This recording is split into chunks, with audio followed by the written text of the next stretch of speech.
Welcome to Culinary Mechanic.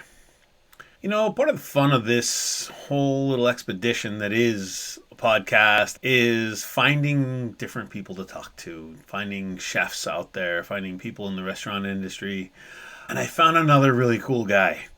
His name is Robert Simmelink. He works for Ignite Food Service Solutions, a food service equipment broker.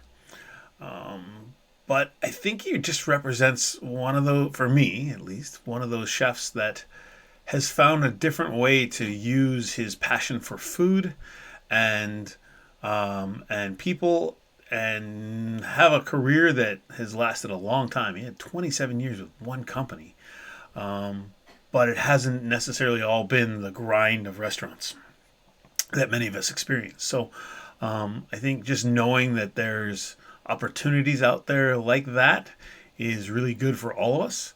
And so I am just so excited to have you hear this guy talk about his career and the way that he's gone about things. For a dude who's been in the industry a long time, he's got a pretty strong grasp on what social media means to us and can mean to the future. And so that's pretty cool and interesting all at the same time. So without further ado, we're going to get to it. Thanks for coming. You're listening to the Culinary Mechanic podcast. I'm your host, Simon Zaturka, the founder of Culinary Mechanic, a restaurant advisory firm focused on making kitchens and restaurants run like well-oiled machines.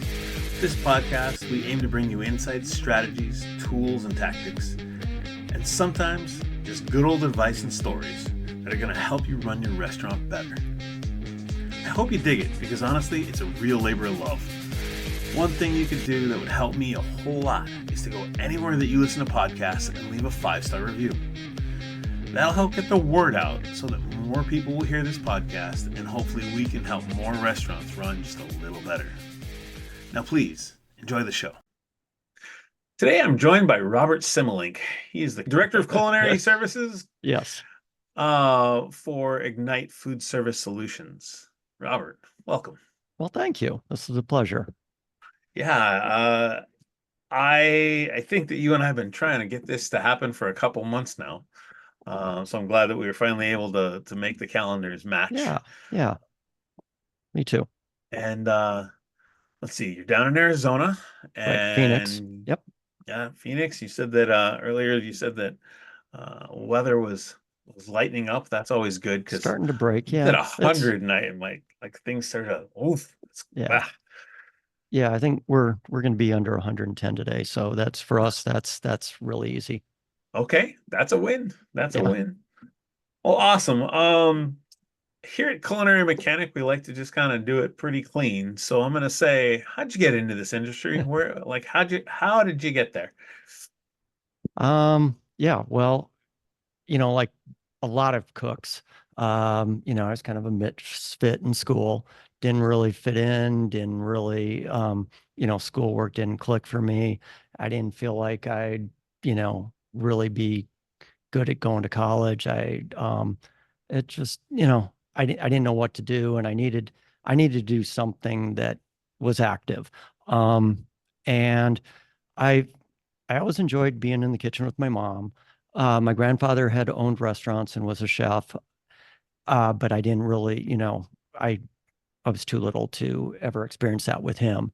Right. And he made a good life for himself. And I'm like, well, maybe it's worth it for me to at least try this. And so went to a community college culinary program and got a part-time job. I I had to take the dishwashing job because I didn't have any prep cook jobs at the time. And so actually was going to school and being a dishwasher. And finally the summers were really busy. We were on a lake. And so, okay, I got to be a prep cook. And I just kind of, I dug it. It stuck.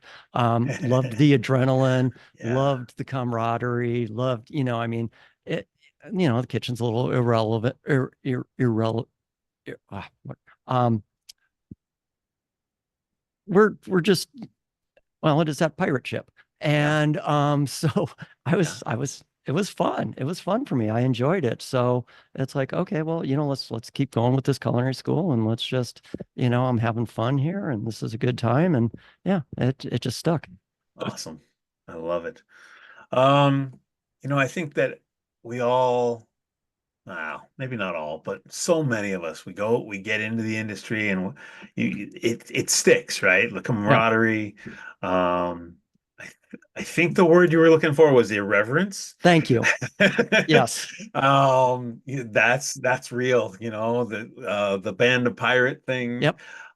Completely understand and resonate with that Yeah. pretty heavily. I think for me, I always thought, gosh, I school is its own sort of social thing, but then Yeah. the meritocracy of kitchens for me was always really nice, right? If you Hmm. kicked ass, you Yep. were one of them, and that was Yeah. it. There was no Right. other qualifier. It didn't really Right. matter. Yep. You could be Yeah. And it tall, didn't small. matter if you were man, woman, what country you came from. If you just shut the fuck up and did your job, you Yep, were part of us. yep. As a friend of mine said to me recently, if you rock, you can Yeah. stay, and that's it. Yeah. Right. So yeah, no, I completely understand what you're talking about. So I think you get going down the road, and there's for me and many folks that I've spoken to, there's this window that starts to like show itself somewhere around 4 and 5 years, and it's like, okay, I could be doing anything I want, right? Hmm. Like I've now gained some proficiency in what I'm doing, and I can look out and go, oh, I can go over here. But for whatever reason, we stay. What was that for you? Like, what kept you in the industry? Because at some point, that sticking and irreverence, Yeah. it's only so much. Well, I mean, so maybe I'll come at this a little different because I, when I was in the kitchens, I cooked for, I think, 12, 13 years before I took a corporate job. But again, I was spending only 1 to 2, 1.5, 2 years in each kitchen because I'm trying to learn as much as I can. Right. So, all of a sudden I'm in another kitchen and it starts all over again. You maybe you got a different role, maybe you got a little bit of different position, but it's starting over. So it's all those it's new, it's exciting, it's that challenge. So just kept going at that. And it's okay, now I'm going to have fun with this crew. And 2 years later, I'm going to go have fun with this crew. And that's so it always just stayed fresh for me that Nice. way. And and then getting when I got maybe I'm getting ahead of myself here, but I was living in LA and I was dating a pastry chef and things got serious. And so we decided to get married. And then it's like, wow, okay, now I've got to grow up. Um and The hell you the say? restaurant I was working at, we had an earthquake and part of the structure of the restaurant came down. We lost over $100,000 worth of wine. And I mean, we were already on slim margins. And I'm like, yeah, this place has got 6 months and I'm going to be looking for another job. And, so then I had a corporate position put in front of me, applied for it and got it. And then that was a whole new set of challenges where every day was just different and unique again, which just really kept me motivated in the Nice. industry. And I think the best part about it was that my main function was that when people would buy the equipment, I would go to the kitchen and train them. So I still got to go into kitchens every single month and work with a new crew and Cool. just and cook with them. Right. So it was like and now I got insurance and I got bonuses and I got healthcare and I got I mean getting all profit sharing and 401k and all that stuff. And it's like, oh, I can actually afford to buy a house now. That's adulting. Yeah. Yeah. That's adulting. Awesome. Um, as I did my research, as I looked into you, I noticed that you had been in that that corporate job for 27 years. I think I'd love to just talk a little bit about that. Like Okay. Yeah. how does that happen? Because it's different, man. Like that's a different world Yeah. than restaurants and quite honestly, in this Hmm. day and age, I feel like there's far less of that. I think my father did that kind of thing, right? Right. 35 years in one place. Yeah. Um, yeah, tell me about the longevity of 27 years. Okay. Well, so when I joined the company, and the company's Altosham, they make commercial ovens. Um, I think they were just under $40 million company. And so I got to ride that growth wave with them, and they're over a $200 million company now. So there's been Wow. substantial growth within that company. Our culinary team went from 2 people to 5 internally for domestic, and we had 2 international chefs. So, there's a lot of growth there. Right. And it's I mean, things were always different. No 2 days were the same, which is just like a kitchen, which was great. Worked out Right. perfect for what I'm used to. I did struggle in the beginning trying to figure out what am I going to do with my day, because I didn't have to wrap up a project at the end of the day. Like, I've got my mise en place, I work through service, I clean up my station, and tomorrow's a fresh day and we start all over again. In the corporate world, it's like, okay, if projects can go on. Right. It's not just a 1 day thing. So that was a little bit of a learning curve, but figured that out. But the good part was, like I said, get, spent time in kitchens, showing people how the gear worked, and being in kitchens and showing them, and helping them make food better, faster, more consistent, and that was going to help improve their lives in some way, either by they didn't have to work as many hours, or they were able to put new menu things on, or do things that they just currently weren't able to do because they had some restrictions, just because of whatever was going on in the kitchen with the equipment that they had.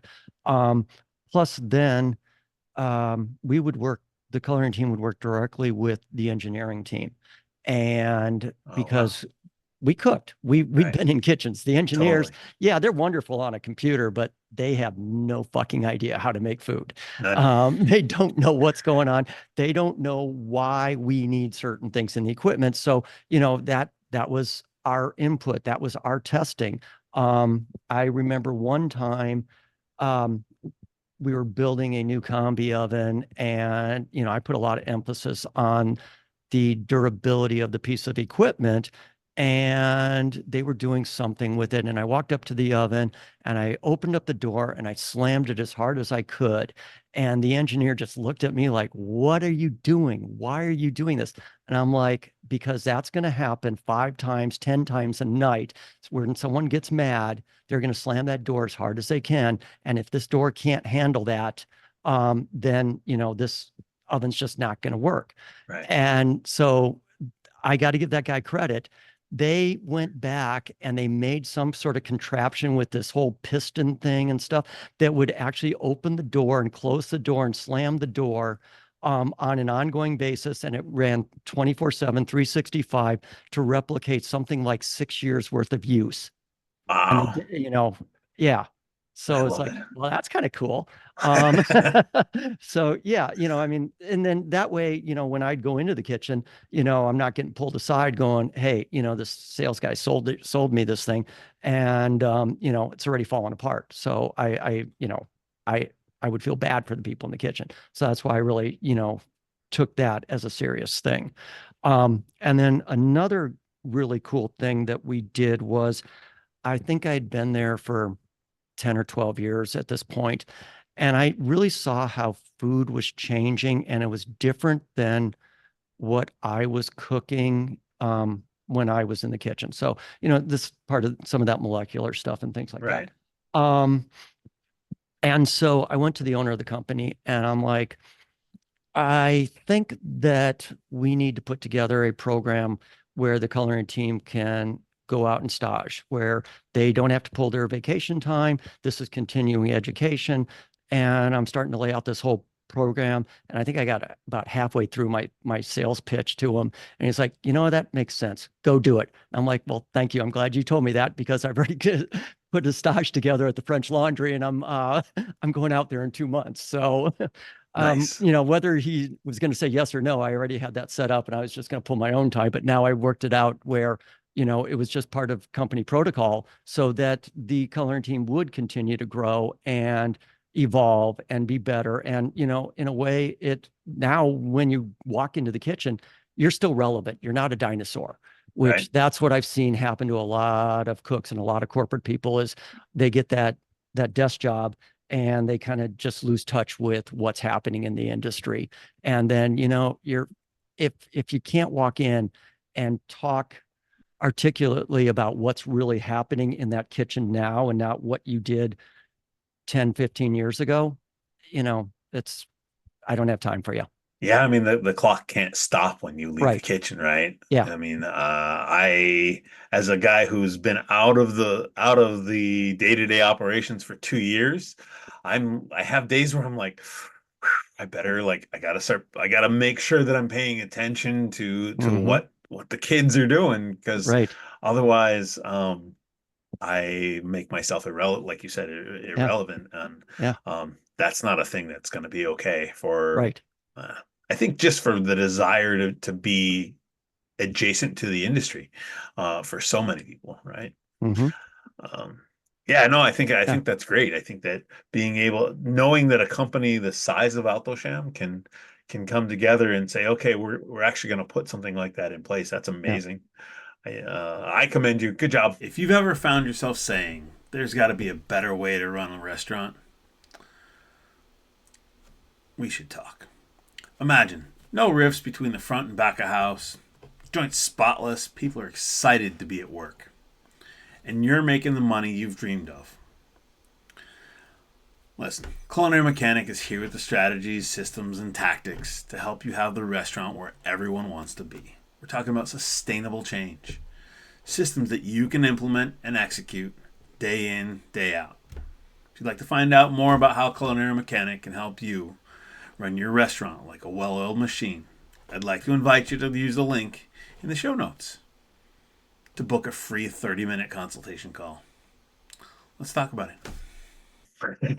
Well, thanks. Yeah. And you know, the team enjoyed it too. It's like, yeah, they felt like, oh, they're investing in me.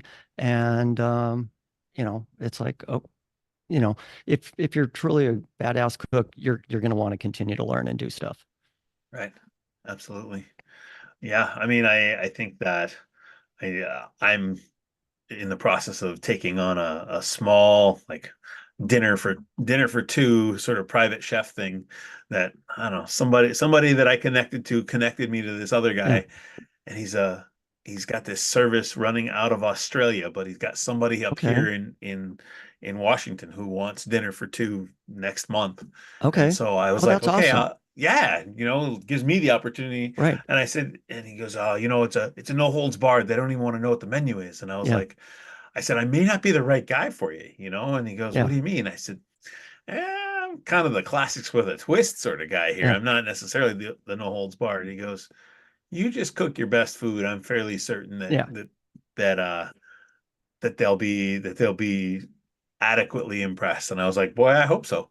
He goes, no, you'll be fine. And I was like, Have okay, have you you know. Googled the address yet to see how big the house is in the kitchen? And It's actually an interesting thing. He sent me this like workup sheet okay. with like kitchen. They had to provide pictures of their dining area as Okay. well as their kitchen. Wow, that's Um, really neat. yeah, it's interesting. Yeah. So it's an okay size island, Okay. small, fair. It's pretty home cooky, but whatever. Seems to have Okay. an okay amount of counter space, and that's really Yeah. all I care for, and just knowing that I have room to plate up and Right. room to do some things, and you Yeah. know. That But yeah, that it's. I think you gotta continue to reinvigorate things as you right. go. Hmm.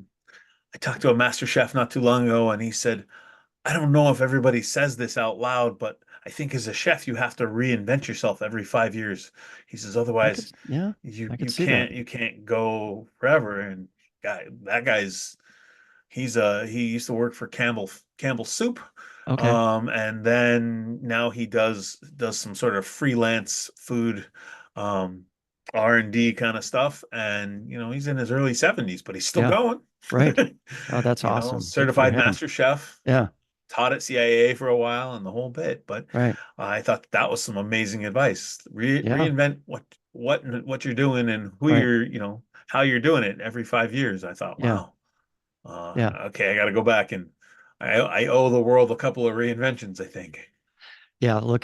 Going back, way back, I would have never thought how important the social media is for keep make for actually promoting your brand now, Yeah, um, and keeping yourself, for me, it's, making sure that the factories that we represent are seeing that Ignite's doing some really relevant stuff with food.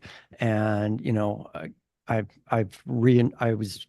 reinvented myself when I joined Ignite. I was, social media came in when I was at Altosham, and one of our chefs really took advantage to it and kind of mentored us in it. And yeah, we kind of reinvented, that corporate chef persona.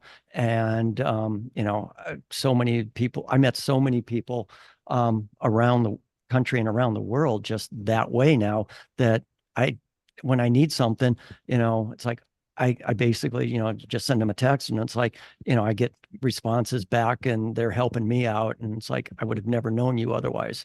yeah. Yeah, I mean, I think that for me, LinkedIn has been that for the last Yeah. couple of years.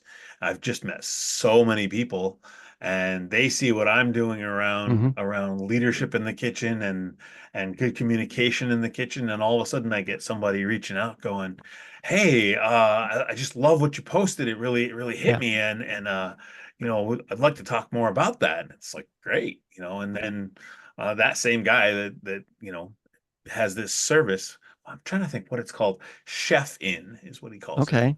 And again, I'm gonna have to look he's that up. based Yeah. in Australia. Okay. And he reached out from LinkedIn and said, "You're in an area that I'm trying to get some traction in. Okay. Are you interested in Yeah. just And I was like, well, how much work are we talking about? Because Right. I don't necessarily want to be like private chefing every week." And he Yeah. goes, how about if there's things that make sense for you, then we'll do them. And I was like, great. And so this is the first one, and I think we met and connected 6 months ago. So Okay. but Yeah. I think Yeah. that, yeah, I think it's really amazing what the things that happen Yeah. I've with. got a chef friend in Milwaukee. His restaurant kind of runs itself. It's kind of, in a way, it's upscale, fast casual. Um, um, it's all pasta. And but now this has opened him up, that basically every weekend he's doing private dinners at, these really nice lake houses around the Milwaukee area. And Awesome. yeah, so now he's reinvented himself as this, in a way, kind of this high-end caterer, for these private dinners, while his restaurant's just running itself. That's great. Yeah. I love it. I just love hearing how different opportunities lead to different opportunities. You know what I mean? Like Hmm. there's just all Yeah. these things that when I think back to 15, 20, 25 years ago, like, yeah, it's just cook. Yeah. Like what are you gonna do tomorrow? I'm gonna go cook. And now like the world of media and social media, Right. and I think that, I suppose God bless the Food Network, and thank you, Julia Child, for just blazing those paths. Yeah. Because now what we do is this big thing. It's Yeah. just an amazing, it presents so many opportunities. Right. Yeah. Um, so Ignite is largely in the education space, right? I mean, it seems to be that you're doing a lot of school stuff. Um, well, Yes. I mean, we Ignite, so we're manufacturers reps, Right. and um I would say it depends upon where, which territory we talk about. Of course, being here in Phoenix, resorts and casinos are huge Right. also for us. Um, and but I mean, schools is a lot of business for cooking equipment because there's a lot of kids going to school. Right. Especially here in Phoenix now because I mean, we're growing like crazy. Um, everybody, so many people from Texas, California, Washington, Utah are moving here. Right. And so they're building schools like crazy. Um, but yeah, I mean, this whole thing of everything's changing and evolving with schools, and every district's different. But so many of the schools are trying to get into so much more scratch cooking now and Excellent. feeding the kids better food and more nutritious food. And it's, I remember it kind of started with the high schools because, again, that Food Network influence, food became cool at some point. I know when I got into, when I first started cooking, food was not cool. And people are like, you want to be a what? You want to go cook? They didn't understand. Right. And so Food Network really changed that. Um, to the point where, yeah, all of a sudden there was this whole group of kids that they've grown up just seeing food every single day and seeing different food. And it's now, I mean, it's really part of everybody's life. Plus it's that whole Instagram moment, Right. uh, you know, they walk in, I mean, even their lunch trays, if there's something really great on there, they're sending that to their friends. They're posting it. And so yeah, it's really changed what is being requested by parents and by students at that school level. And I go into high schools that look like college food courts. They're amazing. That's The incredible. amount of money that they've put into these food courts, and the foods that they're getting. Back to we were talking about UMass Amherst. Right. That is the greatest food court for those students on that university that I have seen anywhere. It rivals any public food court. It is crazy the great food that they have there. And I used to do a lot of work with Stanford, and it's like, okay, you've got somebody who's really, really smart, okay, and they want to go to an Ivy League school, but then you've got Stanford going, well, wouldn't you like to come out and join and enjoy the warm weather? We'll give you just as great of a education. And oh, by the way, wait till you see our dining program. And because their dining program was probably second to Amherst. Oh, And wow. I mean, the food, you had 24/7 beautiful food out. They've got something like 12 dining halls around the campus. Three of them are open 24/7. And a a lot of the food is cooked chill in a commissary. And then, that way they can do the fast finishing for a la minute for the Right. students, 24 hours a day. But yeah, it's just wonderful, wonderful food and so it's become the thing. Um, yeah. And I so, love yeah, hearing that. I really do. yeah, schools have really kicked up their game. That's amazing. Yeah. Um, I guess I think I have two questions that sort of always nag at me, but the number one would be like for you in that role of helping to provide equipment for obviously big institutions, but I'm sure that there's some smaller ones. What is your biggest challenge right now? Like what makes life tough Hmm. as the director of culinary for a food service equipment rep? Um, I don't know if there's really anything that makes life tough. Um,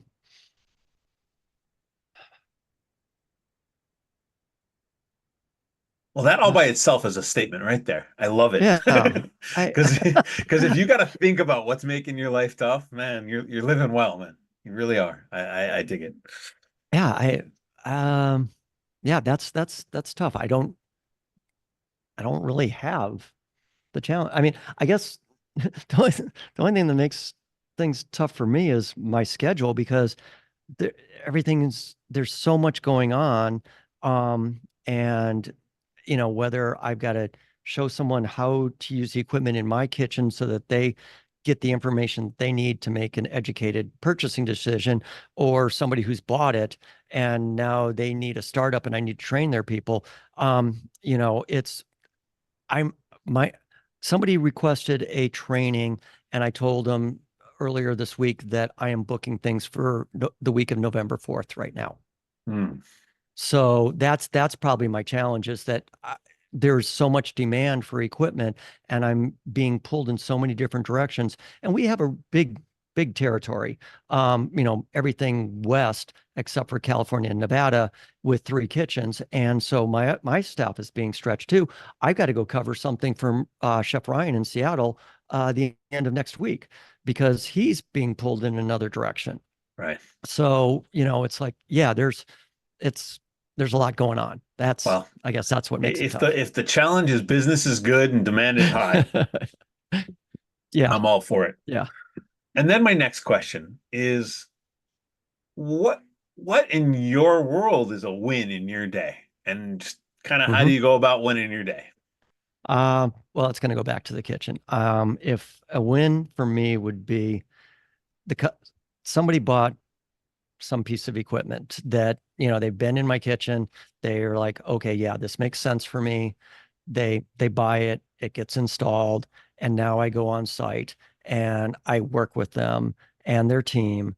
And by the end of the day or the end of the week of working together, depending upon the size of the project, and they're like, okay, yeah, you know what? This makes sense. I'm glad that we bought this piece of equipment because it's doing everything that we were told it's going to do. We found a few things that we didn't know it was going to do, which were mind blowing. And they're happy, and their food's coming out faster, and it's coming out better, and their quality of life in the kitchen has improved somewhat because of that piece of equipment, and I was somehow a part of that. And that just I get jazzed about that. That excites me and gets me ready for the next day. That's awesome. Yeah. Love it. Yeah, I think that understanding that whole concept for me has really become very prominent lately. And so I've made it a part of the podcast Yeah. where I like what helps everybody go. I mean, mine is pretty simple right now, and that is, a win in my day is me finishing work at the Right. time I say I'm going to finish work. Because I think for Good for so you. many years that wasn't real. Yeah. That Right. didn't happen. Yeah. And so now at this point in my life, where this is a good portion of my day or some part of my good portion of my week, being able to say, okay, I'm done for the day. Yeah. And then whatever's left for tomorrow, is tomorrow. Yeah. And Well, planning to Robert, be able to take a vacation and absolutely. doing things like that. Yeah, And that not just having to never put in really for that happened in vacation, the right? kitchen. Yeah.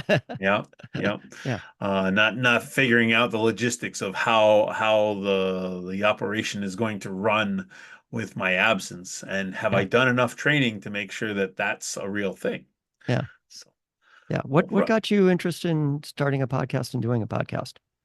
How did that evolve? um, I'm a talky son of a bitch. I Okay. love to talk to people. I love to, um, but I think a lot of it was the fact that I left restaurant operations 2 years hmm ago, and Okay. I was overseeing 7 restaurants. Yeah. And so you could say at that point that I probably minimally had 100 interactions in a day. Okay. And so fast forward to a year and a half into it, and I'm interacting with a few people online per day, just via consulting and some chef advising Yeah. and some networking. And gosh, there's got to be a way to continue to reach out, and a way for me to continue to talk to people. And so some of that was instrumental in just keeping my social circles moving because I'm working Okay. from home now.